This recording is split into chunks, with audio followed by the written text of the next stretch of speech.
Hola, buenas tardes. Bienvenidos y bienvenidas a una tarde medio fresquita, medio calurosa, depende de quién tenga, en Madrid. Estamos aquí para presentar un libro que Cristina ha escrito y que es un libro muy especial. No sé si todos lo conocéis, pero poco a poco iremos hablando un poquito más de él. ¿Para qué vamos a negarlo? Si quiero a esta chica que está aquí a mi lado, es por culpa de otra que está allá atrás. Se llama Verónica. Vero es una de mis hermanas elegidas, una persona en la que se puede confiar, un alma pura y transparente a la que es imposible no adorar. Y si ella ha elegido a Cris como compañera de vida, pues Cris está dentro de mi sombra. Y eso es algo que no admite discusión. Los que me conocéis sabéis que tengo un buen puñado de pasiones en mi vida. La literatura es una de ellas, quizás la más importante. Además, a este local le tengo realmente cariño. Marisol, su alma mater que está por ahí detrás, es amiga y la quiero muchísimo. Me parece una mujer increíble y, como he dicho en alguna ocasión, es una mujer que es capaz de hacer posible lo imposible. Por eso, cuando Cris me preguntó si conocía algún sitio en Madrid para intentar hacer la presentación, lo tuve claro, el Lino. Y más sabiendo que viene esta gira. No podíamos negarlo. Porque este sitio tiene la magia que solo lo que ha nacido del amor tiene. Y la acogida de Marisol ha sido muy buena, así que gracias, amiga, por hacernos hueco en tu Dino. Llevo un tiempo algo desaparecida, como bien sabéis todos, y sepultada por libros, temarios y otras cosas. Pero cuando todo esto acabe, vendré aquí a celebrarlo. ¿Y qué decir de Cris? Cris es una mujer tranquila y pausada, al menos aparentemente. Y más al lado del torbellino de Verónica. Pero es una mujer que deja huella. Sus raíces gallegas y los años que lleva viviendo en Extremadura hacen que su acento sea una deliciosa mezcla entre las dos tierras. Así pues, su voz suave se convierte en música con el timbre gallego y con la raíz extremeña. Cuando me chivaron que Cris había escrito una novela, pedí leerla. Pero me lo negaron. No me dejaron hacerlo hasta que saliera publicada, aunque yo lo intenté. He sido confidente de Vero en el proceso de publicación de la novela. Y ella me ha estado preguntando, y hemos estado hablando, y nos hemos emocionado, y hemos llorado. Y la emoción ha sido, pues, compartida, y lo sabéis todos. El libro no defraudó. Ella os va a hablar ahora con más detalles de por qué el título, de lo que pretendía hacer con esta primera novela, pero yo quiero decir que es una novelita pequeña para la que me puse a leer con la típica frase de bueno, solo una página más, y es que no me pude levantar hasta que la acabé. Llegué hasta el final en una sentada, y no porque fuera banal, sino porque me enganchó. O sea, está bien escrita y encima lo que cuenta es bastante interesante. La lectura de esta novela me invitó a reflexionar sobre asuntos que no son banales, asuntos como la infantilización de las capacidades diversas, el sistema que se sustenta en mantener dependientes, no en hacer personas independientes y más cosas. Recientemente he visto una serie de Leticia Dolera que se llama Vida Perfecta. Sin entrar en detalles ni enrollarme, uno de los protagonistas, también un dependiente, cuando le preguntan si no tiene miedo de errar al criar un hijo porque ha sido padre, él lo que dice, no, lo que tengo miedo es de que no me dejen. Esa es la diferencia. Nosotros tenemos miedo de hacerlo mal, ellos de que no le dejen hacerlo. Y eso es bastante importante. El miedo de personas a que no le dejen vivir su propia vida. Así que bueno, voy a dejar con Cris que os explique un poco de por qué el título y bueno, recordad lo que os he dicho de su voz. Buenas tardes. Se me oye bien, ¿verdad? Sí. A ver, primero para quien no lo sepa, aunque yo creo que aquí casi todos conocéis bastante sobre la novela y a lo mejor no os voy a desvelar nada, pero prefiero empezar por explicar un poquito de qué va, ¿vale? Es una novela escrita con un formato de diario, con la particularidad de que es un diario doble. Y las dos personas que escriben sus respectivos diarios son personas con ciertas características que las alejan un poco de los protagonistas habituales de las novelas. Estamos hablando de un hombre maduro con una discapacidad intelectual y su partener es un chico jovencito con una enfermedad mental. Es difícil decir qué pasa en la novela, porque realmente lo que pasa es que ellos nos cuentan su día a día y van cambiando a lo largo de la novela, ellos se van conociendo y el lector también los va conociendo, y para no hacer demasiado spoiler, lo dejo ahí, ¿vale? Mi manera más habitual de describir esta novela es explicando un poco lo que es y lo que no es, ¿vale? Lo primero y fundamental es que es ficción, es una novela. Parece una obviedad, pero conociendo mi profesión, hay quien puede pensar que es una especie de manual de tipo pedagógico, de tipo de salud mental, etc. Y también se me pregunta muy a menudo si son historias reales, lo que estos dos personajes, si existen. Y la respuesta es que no, ¿vale? Es una novela, es ficción, 100% ficción, pero esto enlaza con otra de sus características, y es que, aunque no es una historia real, podría serlo. Es una historia muy realista, basada y fundamentada en cómo funcionan las cosas a nivel asistencial y a nivel vital en las personas que tienen características no normativas. Como decía ella, que luego lo veremos un poquito más despacio, el tema de la infantilización, la sobreprotección, el paternalismo. Por otra parte, que sí que no es, pues como ya he dicho, no es un manual y tampoco es un manifiesto, pero sí tiene una importante carga de denuncia social. Precisamente porque está basado en la realidad, está basado en una realidad que es mejorable. Yo no voy a entrar tampoco a la moralina de decirle a nadie lo que tiene que pensar ni lo que tiene que hacer, pero al representar la realidad de una manera cruda, de una manera directa, en muchos aspectos que son completamente desconocidos para la sociedad en general, sí tengo la intención de que el que lea la novela piense y reflexione y se plantee si todo esto que sucede debería suceder, o si más bien habría que intentar de alguna manera provocar algún cambio. Y esto me lleva también a que sí que no es una novela que tiene momentos duros, es una novela que tiene aspectos fuertes, por decirlo de una manera, pero no es un dramón, no se regodea en las miserias de los personajes, todo lo contrario, es optimista.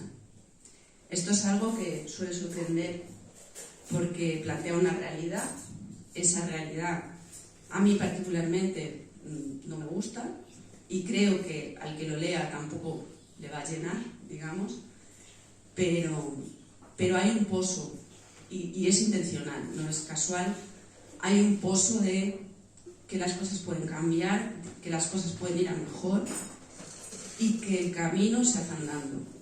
Y hay un ánimo en la novela, en el trasfondo de la novela, de ponerse a caminar, ponerse a hacer camino. Quizás eso haya algún lector que le pueda hacer pensar que la novela es floja en ese sentido, que es un poco soñadora, y realmente lo es porque yo lo soy. Yo soy una persona muy realista en la vida, sé lo que hay, trabajo con lo que hay, y para mí el trabajo es más que trabajo, es mi vida, y aún así, a pesar de llevar muchos años dándome muchos cabezazos contra muchos muros, sigo siendo optimista. Y soy optimista en todos los aspectos de mi vida. Y en la novela también, no podría ser de otra manera. Yo creo que con esto, más o menos, he presentado la novela. Me preguntabas por el título. El título está contenido en la propia novela. El título es una alegoría al respeto. Yo sé cuál es mi nombre, sé que mi nombre es idiota, sé que mi nombre es loco, yo sé cuál es mi nombre. Yo sé lo que tú piensas de mí, yo sé lo que tú ves en mí, y te pido que no me llames eso. Te pido que conozcas mi nombre de verdad, que conozcas Jorge, que conozcas Adrián, con lo bueno, con lo malo, con lo que te gusta y con lo que no te gusta, y que vayas un poco más allá de mi etiqueta. Entonces, no me llames loco, porque yo no te llamo idiota, ¿vale? Esa es la idea del título. Yo quería preguntarte, el libro está escrito en forma de doble diario, con alguna otra voz suelta quizás, pero bueno, básicamente un doble diario. Cuando yo conozco gente que ha escrito este tipo de historias entrelazadas, digamos, sí, entrelazadas, hay muchas formas de escribirlo. Por un lado hay quien escribe primero una parte, luego otra y luego hace el trenzado, pero luego hay quien directamente lo hacía trenzado directamente. Cuéntanos un poco cómo ha sido el proceso en el que te ha llevado a hacerlo. Sí, era muy difícil hacerlo por separado, ¿vale? Como ya he dicho, los dos personajes evolucionan y esa evolución tenía que estar muy compensada, y tenía que estar muy compensada por los procesos internos, pero también tenía que estar muy compensada por los acontecimientos. Entonces hay un ritmo, y en la novela es súper importante el ritmo. De hecho, lo de que engancha me lo han dicho muchas veces, y creo que es debido a eso, a que está muy trabajado el ritmo de la novela. Y para mantener ese ritmo y para mantener una coherencia entre el proceso de cambio de Jorge y el proceso de cambio de Adrián, que no siempre van a la par, no había otra forma que hacerlo a la vez. Yo al menos no encontré otra forma. Entonces lo he escrito a la par. Mi planteamiento era que yo cada vez que me sentaba a escribir, escribía un personaje, ¿vale? Y a lo mejor escribía un día en el diario, 2, a 3, pocas veces llegaba, y en la siguiente sesión de escritura escribía el contrapunto del otro personaje. Entonces yo cada vez que me sentaba a escribir era una persona diferente. Aquí hay un trabajo mental importante detrás, porque hay un trabajo de construcción de los personajes que yo creo que los que habéis leído la novela lo podréis valorar, que es tremendo, ¿vale? Porque están muy definidos los personajes. La novela no hubiera funcionado si no estuvieran bien definidos los personajes. Tienes que conocerlos. Cuando estás leyendo, a mí me comentan, es que no necesito mirar quién está hablando, no necesito ver el título de a quién le toca ahora, porque solo ver lo que está diciendo, lo que está pensando, ya sé quién es. Y esto era fundamental. Entonces, para esto yo lo que he tenido que hacer es sentarme a escribir, concentrarme. ¿Quién soy? Soy Adrián. ¿Cómo soy? Pues pienso de esta manera, hilo de esta manera, me afectan estas cosas, y ahora me pongo a escribir. Y al día siguiente, o a los 2 días, o a la semana, cuando volviera a sentarme a escribir, hacía el mismo proceso. Me sentaba, ¿quién soy? Soy Jorge, y ese trabajo de me voy a meter en Jorge, ¿cómo soy? Y a veces me ha pasado que he tenido que borrar, luego al releer, por decir, no, esto Jorge no lo diría así. O Adrián no pensaría esto, no llegaría a esto.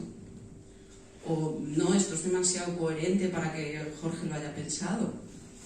Entonces hay mucho de implicación personal, psicológica, de empatizar, de situarme en el personaje, de ser yo el personaje.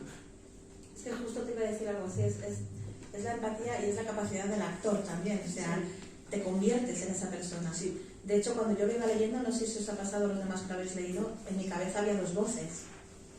Es decir, cuando leía a Adrián sonaba una voz y era diferente cuando leía a Jorge, y no hace falta que tampoco leyera el cabecero.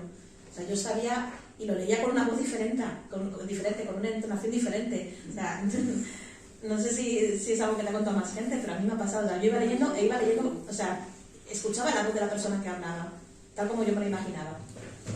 Eso en concreto no me lo ha dicho nadie. Eso en concreto. Pero sí es cierto que eso me llevó muchísimo trabajo. Y muchísimo escribir para borrar y volver a escribir y volver a borrar. Eso es lo que más trabajo me ha llevado. Porque la estructura de la novela en sí ya la tenía desde el principio, sabía perfectamente lo que iba a suceder, en qué fases iba a suceder, los acontecimientos, todo esto ya estaba hecho. Pero el escribirla en sí, con esa definición tan clara y tan íntima de cada uno de ellos, claro, yo llego a un momento que esto lo pueden comentar cualquiera de mi familia, que hablábamos de Jorge y de Adrián a lo largo del proceso de escritura de la novela, como si fueran personas que conociéramos, como si fueran amigos nuestros. Yo, pues mira, hoy le ha pasado a Jorge que no sé qué, y mira, y él ha reaccionado haciendo esto, y lo contaba como un compañero mío de trabajo que le pasó esto. Y llegamos a intimar con Jorge y con Adrián. Para mí están vivos, o sea, para mí son seres, sé que no es así, ¿no? Pero sí les tengo un cariño, un afecto, como si fueran reales. Sí. ¿Lo debes bien contigo, Cris? A veces piensas, en esta situación Jorge diría tal cosa. No, me está pasando algo peor. Es que en la novela en la que estoy escribiendo ahora mismo, a veces me voy a Jorge y tengo que borrar, digo, no, que eso no es Jorge, que no se parecen en nada además, pero sí, tengo ahí un punto, sí, se van a quedar conmigo toda la vida, eso lo tengo clarísimo, sí. Acabas de hacernos un adelanto importante, que estás escribiendo una nueva novela. Sí, pero... Lo acabas de decir, ¿lo habéis oído? Es que en realidad siempre estoy escribiendo algo. Pero es una novela, lo acabas de decir. Pero puede ser que no se convierta en novela. Vale. No todas las novelas que se empiezan se acaban. No sé cuántos escritores hay en la sala, pero al menos mi experiencia personal es que es como en toda la vida. Una cosa es intentarlo y otra cosa es conseguirlo. No todo lo que se empieza se termina. Eso es así, pero siempre estoy escribiendo algo. A mí me pareció que siendo todo lo duro que cuentas, porque cuentas cosas bastante intensas, es verdad que te deja buen sabor de boca. Y eso es importante porque bastante mierda tenemos de alrededor como para rodearnos de más. Hay una cosa que a mí me hace reflexionar mucho, y hasta que no leí el libro no le puse palabras de verdad. O sea, hace como... Yo creo que toda la vida, cuando ves un grupo de personas con discapacidad juntos, que están con el cuidador o con la cuidadora, o incluso solos o lo que sea, se les llama niños. Y esta novela a mí me hizo reflexionar. No son niños, son personas adultas. ¿Por qué les llamamos niños? Sí, existe una infantilización importante de las personas con discapacidad intelectual. Incluso aunque no tengan discapacidad intelectual, con las personas con discapacidad en general. Sí. ¿Vale? Hay mucho buenismo y no ayuda. Yo estoy convencida que la mayor parte de la gente tiene buenas intenciones, pero a las buenas intenciones hay que sumarle el conocimiento y hay que sumar el sentido común. Y darse cuenta que si una persona tiene 30 años, tiene 30 años. Y tiene las necesidades de una persona de 30 años. Y si tiene 60, tiene 60. Independientemente de que luego su capacidad motriz, su capacidad cognitiva, su capacidad visual, su capacidad auditiva, sea una o sea otra. Todos tenemos ciertas capacidades disminuidas. El ser humano perfecto no existe y por lo tanto todos tenemos alguna capacidad en la que no damos la talla desde el punto de vista social. Quien no tiene unas pobres habilidades sociales tiene una ortografía horrorosa, el que no se sabe leer. Yo, por ejemplo, a mí me da la vuelta sobre mí misma y ya no sé dónde estoy. Todos tenemos aspectos de nuestra persona y de nuestro ser que no llegan a lo que la sociedad esperaría de nosotros, incluso a lo que nosotros esperamos de nosotros mismos. Y eso no nos convierte en niños. Eso no nos hace desear cosas diferentes, no nos hace esperar cosas diferentes. Somos quienes somos, independientemente de que luego se nos pueda meter o no en determinados cajones. ¿vale? En determinadas etiquetas. Entonces, sí es verdad que en la novela eso está, desde mi punto de vista, bien representado. Jorge y Adrián son los que son, no son niños, desde luego, y no son inútiles. Cada uno de ellos tiene sus aspectos positivos, pero tampoco son perfectos. Que esta es otra de las cuestiones, porque tenemos como sociedad tendencia a infantilizar, pero también tenemos cierta tendencia dentro de un sistema romántico extraño, que yo no comprendo, a hacer de las personas con discapacidad santos, ¿vale? Y no lo son. Ellos tienen sus defectos y tienen sus virtudes y tienen sus características que les hacen necesitar ayuda en algunos aspectos de su vida, y tienen otras características que les hacen no necesitar ayuda en otros aspectos de su vida, incluso poder darla, ¿vale? Y esto es lo relevante. Yo tengo esta parte de mi ser, de mi yo, que necesita ayuda, que para mí al final eso es la discapacidad, necesitar ayuda para algo, pero tengo otros muchos aspectos de mi vida en los que yo no necesito ayuda, no necesito ningún medio externo para alcanzar mis propias metas. Y esto es lo que me parece que, bueno, lo que yo quiero que transmita la novela. No sé si está conseguido o no, pero es lo que yo intento. A mí desde luego me lo ha transmitido porque me ha hecho reflexionar sobre ello y me ha hecho cambiar la forma de hablar. O sea, yo ya no digo, donde yo trabajo, detrás hay una casa de este tipo, y yo no digo los niños que viven ahí, ya no les llamo niños, porque no son niños, y antes lo hacía. Entonces te tengo que dar las gracias porque creo que ha sido una reflexión importante y un aprendizaje importante. ¿Quieres leernos algo? ¿Te apetece? ¿Cómo vamos? No, vamos bien de tiempo. ¿Vamos bien de tiempo? Sí, podemos seguir. Sí. ¿Qué es lo más difícil para ti? O sea, ¿qué escenas o qué forma de lo que has narrado? Hay cosas duras, ahí no vamos a hacer spoiler, hay escenas un poco más duras que otras. ¿Qué es lo que más te ha resultado complicado? O sea, las discusiones, porque a mí, por ejemplo, los momentos de las discusiones, tal como están narrados en las formas de los diarios, eso me resulta bastante complicado de ver. Es fácil luego verlo montado, pero cómo lo montas, o sea, a mí, por ejemplo, las discusiones yo creo que sería lo más complicado, pero para ti, ¿qué es lo más complicado que ha sido? Para mí lo más complicado no han sido los momentos duros. Los momentos duros los tenía muy claros desde el principio. Yo sabía exactamente cuándo iba a suceder y qué iba a suceder y qué consecuencias iba a tener. La cuestión importante, como dificultad, era que el lector va recibiendo información. Y va recibiendo información sin darse demasiada cuenta. En los diarios ellos van dejando como miguitas de pan, ¿no? Sí. Ellos van dejando detalles de su vida, detalles de sus relaciones, detalles de su pasado.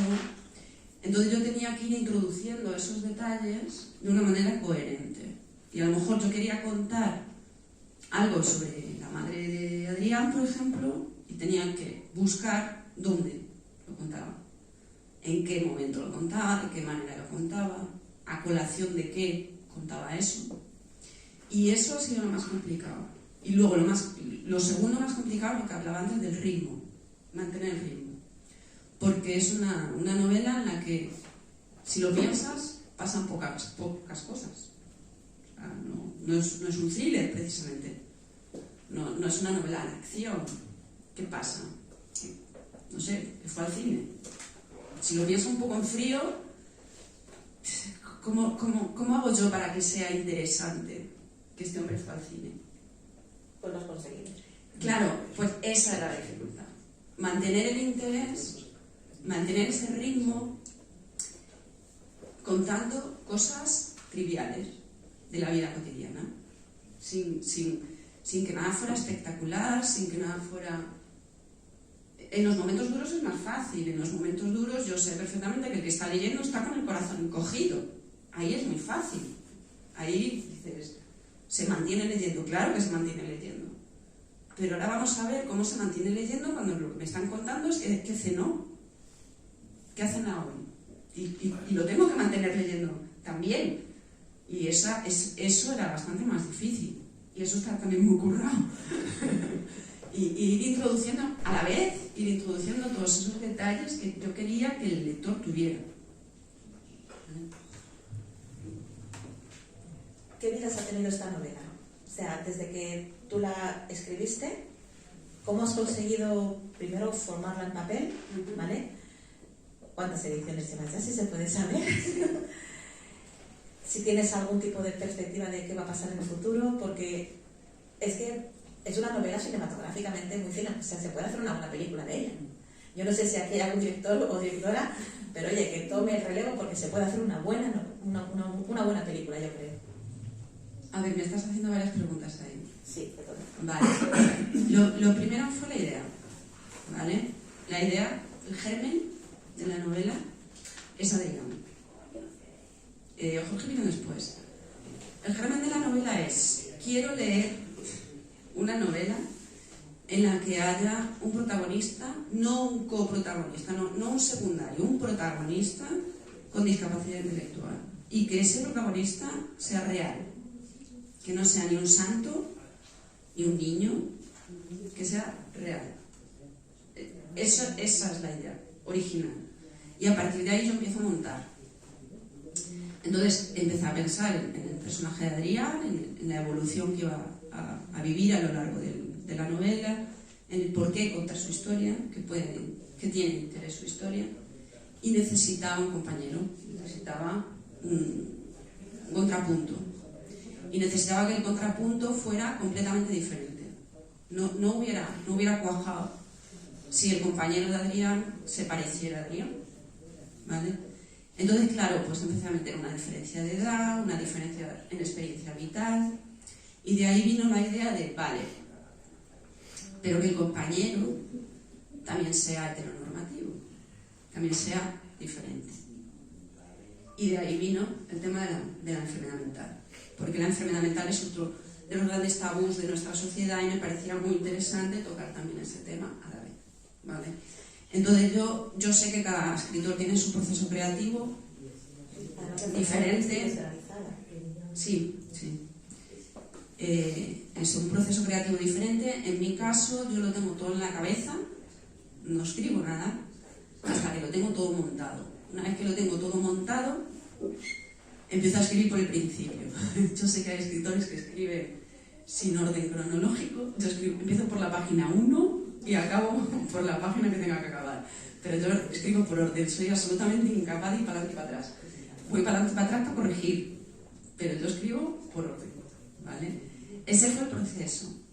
Luego, una vez que estuvo terminada la novela, lo siguiente fue averiguar si era buena. Porque, claro, a mí me puede gustar, pero... ¿y qué? O sea, le tiene que gustar a alguien más.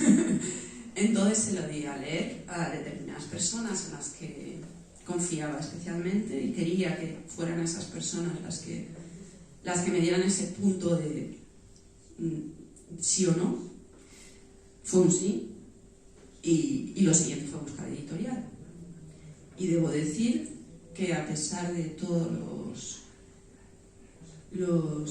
digamos, las historias que se cuentan de lo difícil que es encontrar editoriales, que parece como es que es una quimera encontrar editorial, yo no sé si me vino la Virgen a ver, no sé qué pasó, pero yo encontré editorial ya mismo, así, sobre la marcha, y aquí estamos, dos ediciones llevamos por ahora. Y a mí me gustaría que fueran muchas más. O sea, yo voy a ser sincera. Lo primero es decir, yo quiero escribir. Y vale, ya lo tienes. Ya lo has escrito. Y ya te sientes bien, ¿no? Porque ya has escrito una novela y mola. Yo sé, me consta que algunos de los presentes habéis escrito algo. Pero claro, luego quiero una editorial. Y vas y lo consigues y dices, mola. Y te sientes muy bien. Y ya lo siguiente es quiero vender. Y que me lean. Claro, y quiero que lo lea todo el mundo. Y ahí estamos. Y no lo ha leído todo el mundo. Me faltan muchos millones de personas. Se va vendiendo, se vende. Y de hecho eso, estamos en segunda edición y la acogida es muy buena. Pero claro, siempre quieres un poquito más. A la vida siempre le vas pidiendo un poquito más y dando más. Y nunca te conformas con dónde estás y quieres ir más, ¿no? Y con respecto a lo de que es cinematográfica, me lo ha dicho más gente, y ahí debo decir que estoy súper perdida. A mí no me importaría lo más mínimo, o sea, me parecería fantástico que hicieran una peli, más que nada porque así vendería más. Pero es que yo no tengo ni la más remota idea de cómo funciona lo de llevar las novelas al cine. Para mí esto es un misterio, que yo no sé si es que hay un productor en su casa que de repente lee una novela y dice, ay, me ha gustado, o es que realmente los autores se dedican a mandar novelas a las productoras. Yo no tengo ni idea de cómo es, ni idea. Entonces, no sé, ¿tú sueñas? Y si a mí al final me repercute lo que tú sueñes, pues fantástico. No sé. Y el proceso de promoción, el ir a ferias a firmar libros, ha sido a la tele. Sí. Y a la radio. O sea, y todavía te queda. Espero. Cuenta. Eso es importante. Sí, eso es muy divertido. Yo ahora mismo, por ejemplo, me lo estoy pasando muy bien. De hecho, tenemos que acabar en 5 minutos. Yo por mí estaría aquí hasta las 10, tranquilamente. Yo estas cosas las disfruto. Lo de filmar, no. Filmar me agobia muchísimo. No me acostumbro. Lo hago, ¿eh? Si cuando terminemos alguien quiere que firme algún libro, lo voy a filmar, lo voy a hacer, ¿eh? Y lo voy a hacer con gusto, que nadie piense que... pero todo lo que es los medios, eso a mí me gusta mucho. Me gusta más la tele que la radio, que conste. Yo prefiero el cara a cara, incluso en la radio. Cuando he ido físicamente a la radio y tengo al interlocutor delante, me siento mucho más cómoda que cuando es por teléfono y cosas así, que también he tenido que hacer. Entonces, para mí esto no es un mal trago, ni no es un precio que yo tenga que pagar. Es algo que disfruto y que además sé que le viene muy bien a la novela y bueno, hay planes. Tengo otra presentación el lunes, entonces, bueno, vamos poquito a poquito. Ya tiene 1 año la novela y seguimos presentando. Y yo creo que eso es fantástico para las editoriales pequeñas que no pegan bombazos y para las escritoras completamente desconocidas que no pegamos bombazos. Está muy bien el que se alargue en el tiempo y el que tú puedas decir, hace 1 año que publiqué y sigo presentando y se sigue vendiendo gotita a gotita, poquito a poquito, pero va funcionando boca a boca y la gente como que le va prestando atención, por decirlo de alguna manera.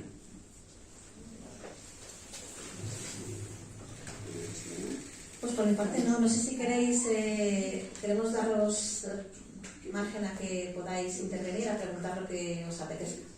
No sé si quieres acercarte y tener el micrófono o desde ahí. Yo prefiero desde aquí porque a mí los medios no me van tanto como a Cris. Quería preguntarle, es un aspecto en el libro que se trata como un poco de pasada. Así que quizás es más tu opinión personal o tu experiencia personal en tu trabajo que en el libro.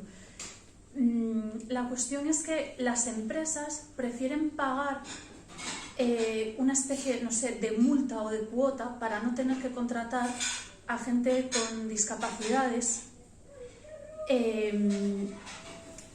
Ese dinero parece ser que se emplea en obras sociales, pero no es lo mismo que las personas con estas características estén en el medio de trabajo. ¿No crees que estar en el medio del resto de la gente les ayudaría a una integración? Porque de esta manera hay como 2 burbujas que nunca se mezclan. Por supuesto, sí. Ayudarían, creo. Sí, entiendo lo que quieres preguntar. A ver, hay toda una red muy compleja con el tema laboral, sobre todo relacionado con las personas con discapacidad intelectual, con los centros de empleo, con los centros de formación ocupacional, con los talleres. Y luego está lo que es el trabajo en sí, luego está el trabajo tutorizado. lo que es un trabajo como tal, o sea, con un alta en la seguridad social, con tus descuentos en la seguridad social por el hecho de contratar a una persona con discapacidad, al final optan muy pocos. Personas con discapacidad intelectual que tengan un trabajo normalizado, como tú dices, son pocos. Y yo lo primero, lo que me encuentro constantemente es mucho miedo. Me encuentro mucho miedo por parte del entorno de la persona con discapacidad. No va a poder, se va a cansar, no está preparado, se va a perder, no va a comprender y al final se infravalora la capacidad de la persona para desarrollar un puesto de trabajo que normalmente no va a ser un puesto de trabajo cualificado. Entonces, la mayor parte de las veces podría trabajar y podría ser un buen trabajador y podría aportar algo a una empresa y indirectamente a la sociedad, pero no se le da ni la oportunidad porque no se confía. De antemano se piensa que no va a ser capaz y entonces se buscan otras opciones de mantenerle ocupado. Pero no es lo mismo estar ocupado porque estás ocupando un puesto de trabajo que te mantengan ocupado, que te mantengan entretenido. Y efectivamente ganaría muchísimo. Cualquier persona con discapacidad que de hecho forme parte de un entramado laboral normalizado adquiere muchísimas habilidades de la vida diaria simplemente estando ahí. Entonces, para mí el futuro es ese y a lo que tendremos que tender es a eso. Pero yo en mi trabajo, cuando acaban, yo llevo centros de educación especial y cuando terminan, a los 21 años, la pelea es esa. Yo siempre peleo, porque se pongan a trabajar, que trabajen, que se vayan a una oficina de inserción laboral y que se pongan a trabajar. Y la mayor parte de las veces no lo consigo, porque no quieren los padres, porque no quiere el centro, porque la trabajadora social que les orienta les dice que no está preparado y el resultado es que no trabajan. Y cuando hablamos de encima diferencias de género ya hay muchísimos más hombres con discapacidad intelectual trabajando que mujeres, muchísimos más. O sea, que el problema está en lo que dicen, en lo que dicen que puedes hacer. Claro, es que al final ellos nunca deciden, jamás deciden. Que no son tanto las empresas como el entorno, lo que te estoy entendiendo. Exactamente. Empresas al final siempre hay, ¿eh? Empresas que están dispuestos a contratar con eso, con unas determinadas características del puesto laboral. O sea, de ingeniero evidentemente no, pero hay trabajos no cualificados en los que perfectamente se les puede contratar y las empresas tienen ayudas, tienen sus descuentos y tienen sus alicientes económicos y empresas dispuestas a contratar se encuentran. Lo que no se encuentran es un entorno favorable para que esa persona se desarrolle lo suficiente como para poder, de hecho, acceder a un puesto de trabajo. Estamos otra vez con la sobreprotección, vamos. Sí, 100%. Yo peleo con eso constantemente. Yo tengo una compañera con la que me llevo súper bien, que es trabajadora social, y discutimos muchísimo por ese tema. Porque yo siempre le digo, no, a trabajar, que se ponga a trabajar. No, es que no puedes, que date cuenta, es que... A ver si se discutimos muchísimo. un complejo. Porque además nos equivocamos de pensar. Claro, sí, no. Todos hemos tenido un primer puesto de trabajo. Yo sé, a ver si van a tratar distinto, a ver si se va a sentir mal, a ver si... Pero al final estás sobreprotegiendo que se me la descarga. Sí. Nunca se rompe esa barrera. Claro, porque tenemos que tener todos derecho a equivocarnos también. Y todos nos podemos meter un piñazo, todos podemos tener un trabajo que luego no lo hagamos bien. Yo vendí enciclopedias, o sea, ya después de eso, bueno, mentira, yo no vendí enciclopedias, a mí me contrataron para vender enciclopedias, pero no vendí ninguna. Te supero. A mí me contrataron para vender planes de pensiones. Sí, da igual, la cuestión es que yo no vendo nada. Yo no soy comercial, es algo que no. Y todos nos podemos equivocar y tenemos que tener la oportunidad. Pero por lo menos puedes intentarlo, nadie te quita la opción de Exactamente. intentarlo. La cuestión es tener la oportunidad de equivocarse. Mientras no tengamos la oportunidad, ni acertamos ni nos equivocamos. Siempre tendremos la duda de ¿podría haber sido? Pues no lo sabemos. ¿Más preguntas? ¿Alguien más? Yo tengo una. Bueno, ya has dicho que no son hechos reales ni personajes reales, pero para montar a los personajes te has basado en varios que conoces. No, No. me he basado... directamente. No, sí, yo funciono de una manera un poco... No sé cómo funcionan los escritores. Yo tengo una idea genérica de características y a partir de ahí creo a un ser humano en mi cabeza. Y es ese ser humano el que me va diciendo cuáles son sus otras características. Yo establezco un diálogo y voy conociendo a esa persona. Y cuando ya la conozco de todo, cuando me pongo a escribir. Pero no hay nadie detrás de Adrián o detrás de Jorge. No conozco a ningún Adrián ni a ningún Jorge. Conozco personas con discapacidad intelectual y conozco personas con enfermedades mentales. Pero nadie en concreto que me pueda recordar. No. ¿Alguien más quiere decir algo? Bueno, yo voy a preguntar, me gustaría saber qué es, de lo que te han dicho sobre tu novela, qué es lo que más bonito te ha parecido. Lo más bonito no fue lo que me dijeron, sino quién me lo dijo y cómo me lo dijo.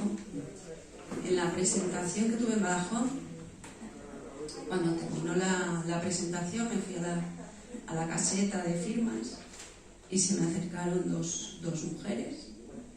Tendrían 55 o 60 años aproximadamente, por apariencia, y las dos se presentaron como: hola, tengo una enfermedad mental y me encanta tu novela. Y por lo que me hablaron, vivían en un centro como el que vive Jorge, las dos. Y a las dos les encantó la novela, y las dos se vieron en la novela. Y a mí eso me emocionó muchísimo por el hecho de ser capaz de escribir algo sobre alguien y que la persona que está viviendo esa situación se haya visto a sí misma ahí. O sea, en ese momento dice: joder, lo he hecho bien. Me emocionó mucho. Ese ha sido, yo creo que de todos los comentarios que se me han hecho, tanto en persona como en redes y demás, para mí el más bonito y el que más me ha llenado ha sido ese momento. ¿Sí? Habéis hablado de los momentos tensos y duros y fuertes que tiene la novela y de los momentos más livianos, ¿no? Como que va al cine, que cena y tal.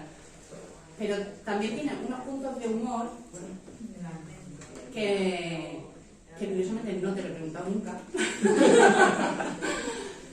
Y me gustaría saber si esos puntos de humor surgieron así sin más o están colocados intencionalmente para rebajar esos momentos previos de tensión, de drama o de intensidad. No están pensados con esa intención. No intentan manipular al lector en ese sentido. Los momentos de humor son fundamentalmente de Jorge, de puntos que tiene Jorge. Y eso es en el diálogo que establecí con Jorge, cuando lo que hablaba antes, ¿no? De que yo tengo las características y luego establezco un diálogo para que ese personaje se dé a conocer ante mí, para que luego yo pueda escribir sobre él. Y cuando Jorge se dio a conocer ante mí, resulta que tenía esos puntos que no te esperas, porque claro, Jorge no tiene habilidades sociales, o sea, Jorge es un poco desastre en general. De hecho, hay quien me ha dicho, cuando empecé a leer, Jorge me caía mal. Lo que le cuesta abrirse, digamos, y reconocer que toma cariño a alguien es... Exacto, sí. Y ese punto de que Jorge fuera capaz de tener esos momentos de chispa, como que me venía muy bien. O sea, me lo hizo ver él de necesito esto también. En mi definición como personaje, esto. Y viene por ahí. No es una exigencia del guión, en este caso. Fue un diálogo con Jorge. Y me parece un poco contradictorio eso con su manera de ser, pero me gustaba eso. Todos somos contradictorios al final. Claro. ¿Alguna cosita más? ¿Tenemos 5 minutos más? ¿Quieres leernos algún trocito, por favor? Sí. ¿Os apetece escucharle? ¿Sí? Me vais a perdonar a todos. Pues... sí. Voy a leer entonces 3 cositas. ¿Estáis a tiempo de preguntar algo más antes de que me ponga a leer? ¿No? Vale. Voy a leer 3 cositas. Una desde el punto de vista de Adrián, la otra desde el punto de vista de Jorge. Y la otra, no hace falta saber quién lo dice, porque simplemente es una cita que me gusta mucho del libro, ¿vale?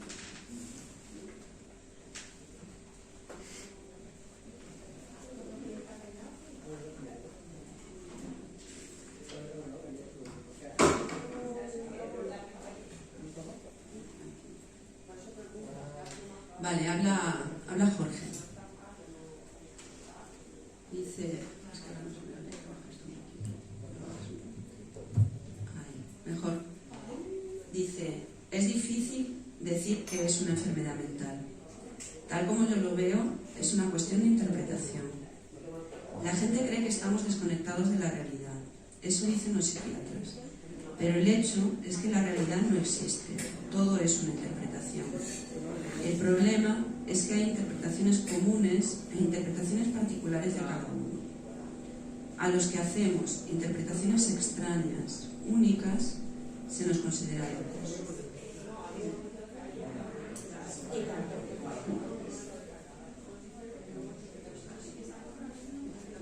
Y ahora habla Adrián sobre...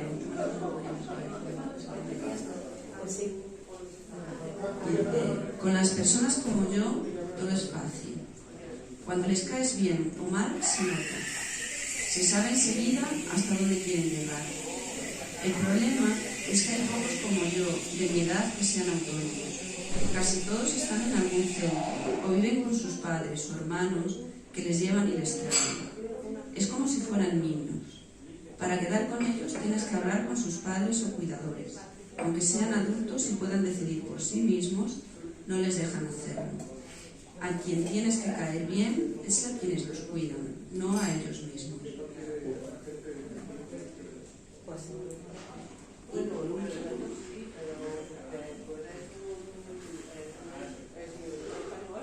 esto es una frase muy cortita que a mí, bueno, está mal que lo diga yo, porque lo escribí yo, pero a mí me impresiona bastante.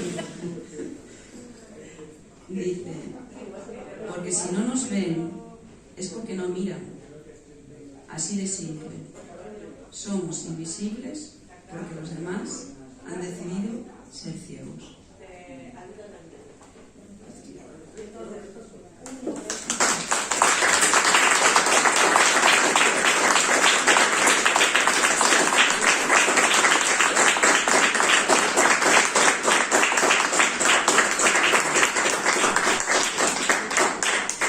Muchas gracias por venir. Me voy a ir, no sé muy bien dónde tengo que ir. Si alguien quiere atrás, si alguien quiere alguna firma de un ejemplar o lo que sea, por ahí atrás me van a dejar un hueco.